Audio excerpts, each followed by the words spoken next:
seres místicos, assustadores e, por que não, sedutores, que sobrevivem de sangue humano e vagam entre o mundo dos mortos e dos vivos.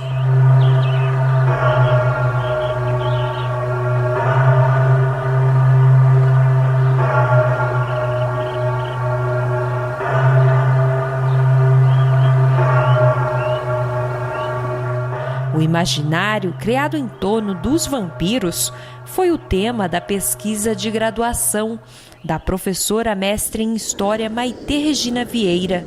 A monografia, concluída em 2011, foi publicada com o título Sombras e Sangue. É uma pesquisa histórica, científica, não é um livro de romance, né, nem de ficção, mas eu busquei entender por que as pessoas têm tanto fascínio por essa ideia do vampiro, que está sempre voltando, indo e voltando e surgindo com romances, com livros, se transformando.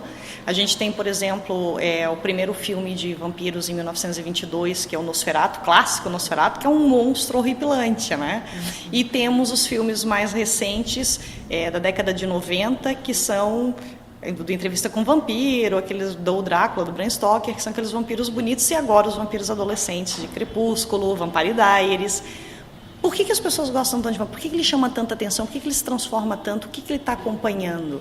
Isso foi uma das coisas que eu fui buscar nessa minha ideia, né? A obra, com 120 páginas, se baseia nas investigações de Dom Calmet sobre aparições de vampiros na história e na Europa do século XVIII. Dom Augustin Calmet é um padre beneditino francês, foi um padre beneditino francês no século XVIII. Ele tinha uma reputação excelente na igreja, porque ele era um grande analista dos textos bíblicos e tinha muita confiança e mérito no meio da igreja. No século XVIII, no leste europeu, onde já haviam e ainda há até hoje muita crença a respeito dos vampiros, mas uma superstição muito forte a respeito disso, houve um suposto surto de vampirismo. Para matar os vampiros, a crença que eles têm é que a única forma de realmente matar um vampiro é cortando a cabeça. E para a igreja do século XVIII, isso era um absurdo, né? Porque é a profanação do corpo cristão. Mandaram esse padre, Dom Augustin Calmet, para que ele fosse investigar esses casos e acabar com essa superstição e botar um ponto final nessa histeria coletiva. Apesar das lendas e crenças se perpetuarem no tempo, não há nenhuma comprovação científica de que essas criaturas tenham realmente existido.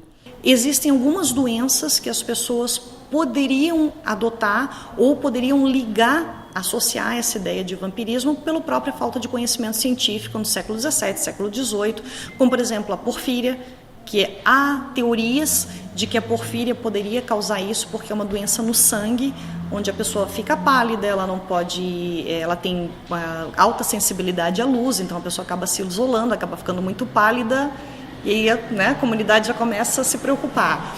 Um outro caso também é de tuberculose. Alguns cientistas, pesquisadores, dizem que esses surtos de vampirismo no leste europeu no século XVIII podem ter sido causados por raiva. Tem um caso nos Estados Unidos também no século XIX de um surto de tuberculose, e aí a comunidade começou a associar isso ao vampirismo, porque a pessoa começava a definhar até morrer, e depois ficava o tempo inteiro tossindo sangue. Então, de onde está saindo esse sangue?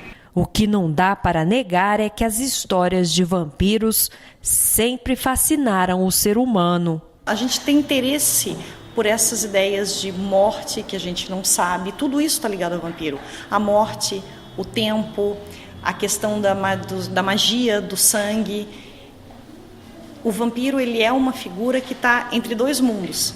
Ele está entre o mundo dos vivos e o mundo dos mortos. Ele é um pária, ele não faz nem parte dos vivos nem dos mortos, ele está naquele meio, mas ele driblou a morte.